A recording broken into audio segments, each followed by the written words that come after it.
choosing a crew is like choosing a cast, you know. I mean, they have to get it. Everybody has to kind of pull together in the same direction if you're going to have a good movie. It takes a lot of talent that comes together on a film.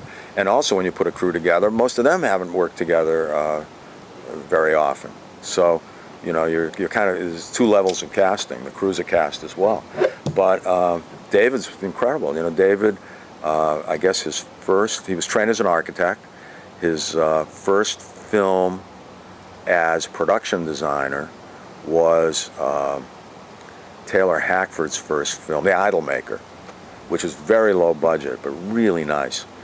And then David did a film called Racing with the Moon, Sean Penn and Maureen McGovern. And it was a period piece set in the 40s. Sean Penn was drafted into World War II, and it was all period. And he built a bowling alley, hand-set pin bowling alley. And I'm looking at it going, how did they find an existing hand-set pin bowling alley that looks like it was built in 1939 and it's mint condition? Well, of course, he built it. And so David's sets looked like locations. I like that. So I was always afraid of being betrayed as, you know, phony sets, you know. And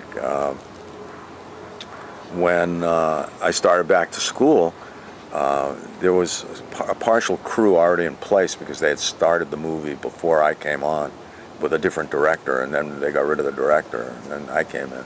But I didn't like the art director, and I knew David's work.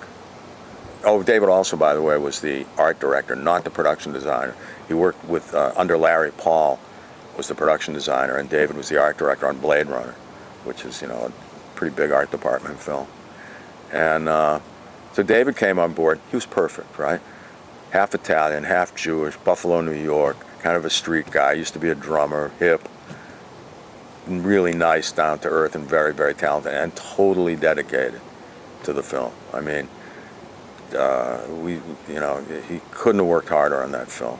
A lot of stuff, you know. I mean, for example, we shot in Madison, Wisconsin, at the peak of the fall foliage season, all those bright colored leaves. We raked up leaves off the lawns in Madison. I had legions of students waxing them, something I learned in kindergarten, and we brought back waxed colored leaves in garbage bags. And when we shot the rest of the movie in LA, we'd throw them out on lawns, film, rake them back up for continuity. I mean, David was so detail oriented. It was just incredible.